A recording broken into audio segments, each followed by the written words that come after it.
Hello everyone, स्वागत है आपका रेप्लिका वर्ल्ड में। आज हम बात करेंगे Erik Erikson's theory of psycho social development के बारे में। तो चलिए शुरू करते हैं।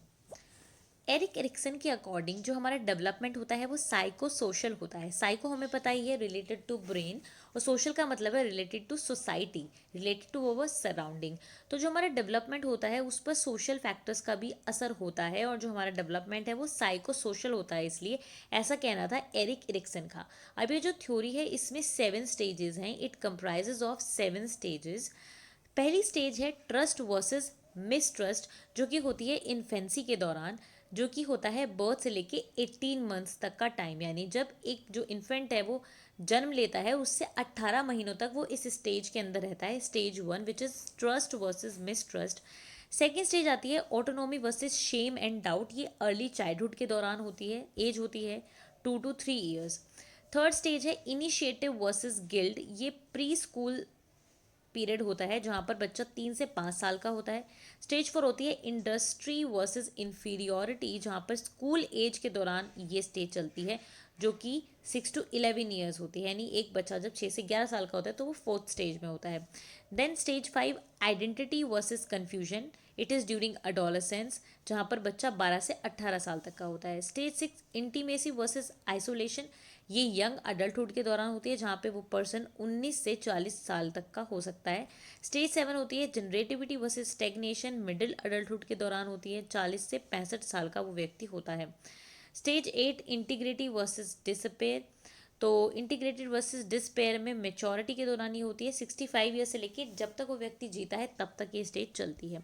अब हम वन बाय वन देखेंगे कि हर एक स्टेज में क्या चीज़ें हैं। पहली स्टेज है ट्रस्ट वर्सेस मिसट्रस्ट, जो कि बर्थ से लेके 18 मंथ ऑफ एज तक होती है। यहाँ पर ये सबसे मोस्ट फंडामेंटल स्टेज है, और यहाँ पर इम्पॉर्टेंट है ये बहुत ज़्यादा, क्योंकि ये फर्स्ट स्टेज है। और यहाँ पर जो इन्फेंट होता है वो पूरी तरीके से डिपेंडेंट होता है पेरेंट्स पर या केयर गिवर्स पर। हर चीज़ के लिए जो भी उन्हें चाहिए सर्वाइव करने के लिए, उस हर चीज़ के लिए वो पेरेंट्स पर या केयर गिवर्स पर निर्भर करते हैं। फॉर एग्ज़ाम्पल, उन्हें खाना चाहिए या उन्हें टाइम पर सोना चाहिए या उन्हें एक जगह से दूसरी जगह जाना है, या कोई भी चीज़ जो भी उन्हें सर्वाइव करने के लिए चाहिए, वो सब कुछ उनके पेरेंट या केयर गिवर ही उनको दे सकते हैं। इसलिए वो पूरी तरीके से डिपेंडेंट होते हैं, और इसी स्टेज में बच्चे का ट्रस्ट बनता है दूसरों पे। ठीक है। तो जिस क्वालिटी की सर्विस उसको मिली है, जो भी केयर गिवर ने जिस तरीके से भी उसकी केयर की है, उसके अकॉर्डिंग ही वो बच्चा ट्रस्ट डेवलप करता है। अगर वो ट्रस्ट डेवलप कर लेता है सक्सेसफुली, तो उसके अंदर एक सेफ और सिक्योर वाली फीलिंग आती है कि इस वर्ल्ड में वो सेफ और सिक्योर है। जबकि अगर वो ट्रस्ट पैदा करने में या ट्रस्ट बना पाने में कामयाब नहीं हो पाता है, तो उसके अंदर एक डर वाली फीलिंग आती है, और वो ऐसा मानने लगता है कि वर्ल्ड जो है इनकन्सिस्टेंट और अनप्रिडिक्टेबल है। वर्ल्ड जो है अनप्रिडिक्टेबल है, उसको प्रिडिक्ट नहीं किया जा सकता, और यहाँ पे हम सेफ नहीं हैं। वैसे तो एरिक्सन के अकॉर्डिंग कोई भी बच्चा 100% ट्रस्ट डेवलप नहीं करता है, और ना ही 100% डाउट डेवलप करता है। देखिए, ऐसा कोई व्यक्ति नहीं होगा जो हर किसी पे यकीन कर लेता है। हाँ, बहुत सारे व्यक्ति ऐसे होते हैं जो आसानी से यकीन कर लेते हैं, पर हर किसी पे वो यकीन नहीं करते होंगे। और ना ही कोई व्यक्ति ऐसा होता है जो कि हर किसी पे डाउट करे। अगर कोई भी व्यक्ति हर किसी पे डाउट या हर किसी पे यकीन करता है, that means that is not normal.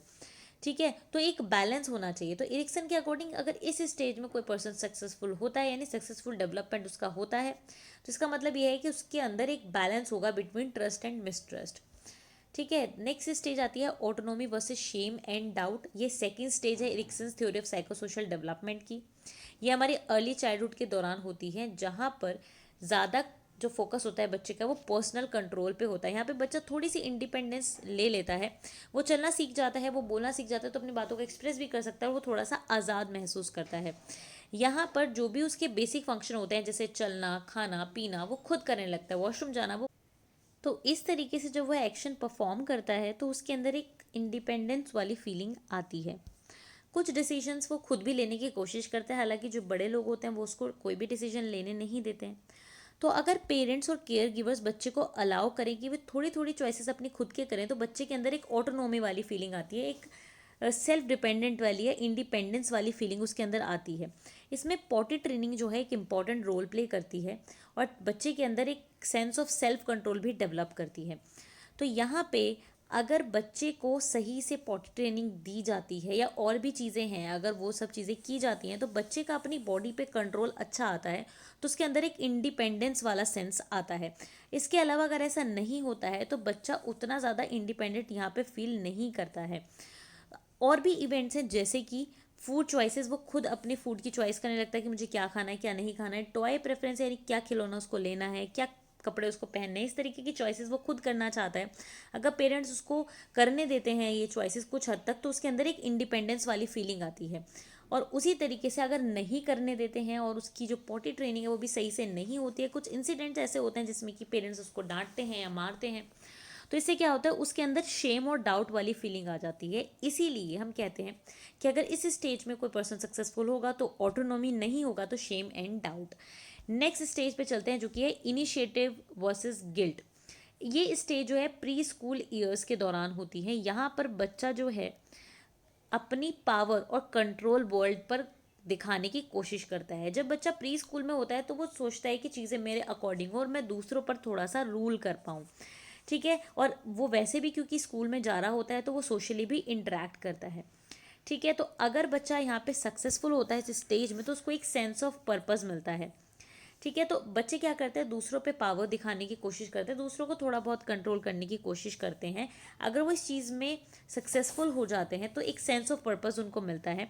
अगर वो दूसरों पर ज़्यादा पावर दिखाने की कोशिश करते हैं तो उनको डिसअप्रूवल मिलता है, लोग उनको नहीं एक्सेप्ट करते हैं, तो इससे उनके अंदर एक गिल्ट की भावना भी आ जाती है। और इसीलिए इसको कहा जाता है इनिशिएटिव वर्सेस गिल्ट, यानी कि वो इनिशिएटिव लेते हैं वर्ल्ड में इंटरेक्ट करने का, अपनी पावर को शो करने का, कंट्रोल को शो करने का, और अगर ऐसा नहीं हो पाता है तो गिल्ट ही मिलती है उनको। तो इसलिए initiative versus guilt. Next stage है इंडस्ट्री वर्सेस इन्फीरियोरिटी। ये 4 साइकोलॉजिकल स्टेज है जो हमारी अर्ली स्कूल ईयर्स के दौरान होती है, जब बच्चा 6 से 11 साल तक का होता है। तो यहाँ पे सोशल इंटरेक्शन बच्चे का हो रहा होता है, उसका ज़्यादातर टाइम जो होता है स्कूल की एक्टिविटीज़ में जाता है।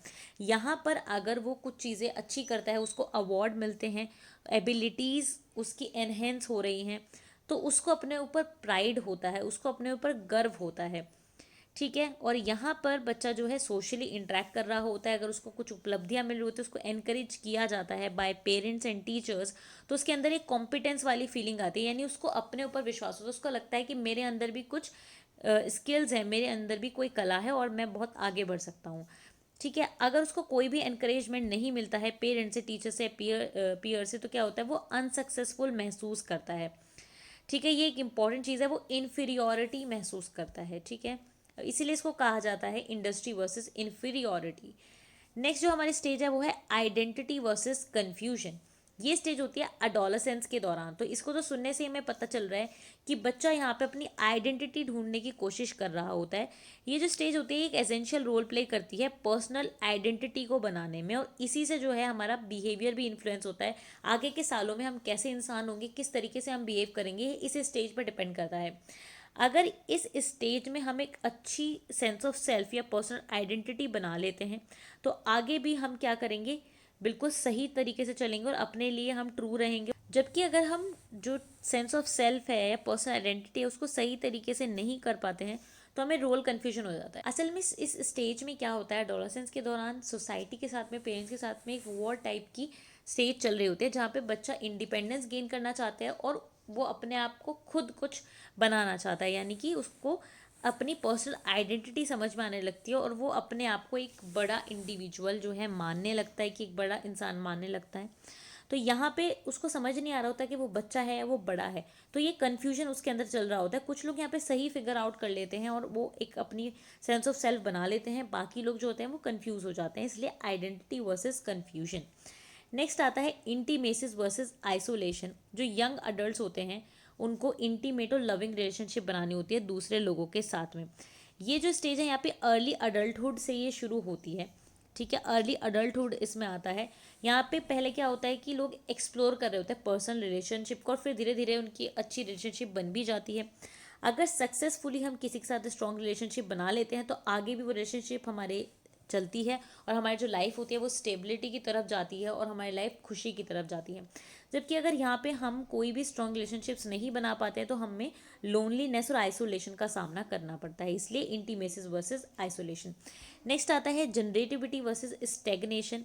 यहाँ पे जो अडल्ट्स हैं दे नीड टू क्रिएट और nurture things that will out last them. अब देखिए करियर में भी लोग सेटअप हो चुके हैं, एक रिलेशनशिप भी उनकी बन चुकी है। अब जनरेटिविटी स्टेगनेशन में जो पर्सन है वो 40 से 65 साल के बीच का पर्सन होगा। तो यहाँ पे वो करियर में अपने और भी ज़्यादा काम करने की कोशिश करेगा, वो कोशिश करेगा कि वो ऐसी चीज़ें बनाए जो कि उसके लिए भी फ़ायदेमंद हो और लोगों के लिए भी फ़ायदेमंद हो, सोसाइटी के लिए भी फ़ायदेमंद हो उसका काम, और आउटलास्ट करे वो चीज़, वो इम्पैक्टफुल होनी चाहिए चीज़, ठीक है। उससे दूसरों की लाइफ पर भी अच्छा असर पड़े और उसकी करियर और फैमिली पर भी अच्छा असर पड़े। Those who are successful during this phase will feel that they are contributing to the world by being active in their home and community. जो लोग इस स्टेज में सक्सेसफुल हो जाते हैं, कुछ ऐसा अच्छा बना लेते हैं या कुछ ऐसा इम्पैक्ट क्रिएट कर देते हैं वर्ल्ड पे, तो उनको लगता है कि हाँ उनके जीने का कोई मतलब है और उन्होंने वर्ल्ड के लिए कंट्रीब्यूट करा। जो लोग फेल हो जाते हैं वो अपने आप को अनप्रोडक्टिव महसूस करते हैं और उनको ऐसा लगता है कि वो वर्ल्ड से बिल्कुल ही अलग थलग है। इसीलिए जनरेटिविटी वर्सेस स्टेगनेशन, स्टेगनेशन का मतलब होता है रुक जाना और जनरेटिविटी का मतलब होता है कुछ अच्छा करना, कुछ अच्छा जनरेट करना। नेक्स्ट और लास्ट स्टेज जो है वो है इंटीग्रेटेड वर्सेस डिस्पेयर, यानी इंटीग्रिटी वर्सेस डिस्पेयर। ये फाइनल साइकोसोशल स्टेज है, ये ओल्ड एज के दौरान होती है। यहाँ पर ये स्टेज मेनली होती है for reflecting back on life. यहाँ पर जो पर्सन होता है वो 65 साल से ऊपर का हो चुका है और अब ज़िंदगी में वो कुछ नया नहीं कर रहा है, वो पीछे लौटकर अपनी ज़िंदगी को देख रहा है कि उसने ज़िंदगी में आज तक क्या किया, जो उसको करना चाहिए था वो उसने किया या नहीं किया, जो नहीं करना चाहिए था वो उसने किया या नहीं किया, और उसके बेसिस पर फिर वो अपनी ज़िंदगी को नापता तोलता है। अगर उसको लगता है कि उसने जो करना था वो सही तरीके से किया, उसको कोई रिग्रेट नहीं है, तो वो अपनी ज़िंदगी को हैप्पीली जिएगा और उसको एक विजडम वाली फीलिंग आएगी। उसको ऐसा लगेगा कि हाँ उसने बहुत चतुराई से और बहुत समझ से अपने जीवन को जिया और बहुत कुछ उसने अच्छा किया। अगर उसको ऐसा लगेगा कि जो उसको करना था वो कर ही नहीं पाया, जो इम्पैक्ट वो क्रिएट कर सकता था वो नहीं कर पाया, तो उसके अंदर एक पछतावे वाली, एक बिटरनेस, एक कड़वाहट आ जाएगी और उसी के साथ फिर वो आगे का अपना जीवन जिएगा। तो इसीलिए इस स्टेज को हम इंटीग्रिटी वर्सेस डिस्पेयर कहते हैं, क्योंकि अगर इस स्टेज में कोई पर्सन सक्सेसफुल होता है तो वो इंटीग्रिटी के साथ लाइफ जीता है, अदरवाइज डिस्पेयर, ठीक है। तो इस तरीके से ये लास्ट स्टेज होती है इंटीग्रेटेड वर्सेस डिस्पेयर। तो ये थी हमारी stages of psycho social development जो कि एरिक एरिक्सन ने दी थी। आज के लिए सिर्फ इतना ही। मैं उम्मीद करती हूँ लेक्चर आपके लिए हेल्पफुल रहेगा। अगर हेल्पफुल रहे तो लाइक ज़रूर करें, शेयर करें और एप्लीकेबल को सब्सक्राइब करें।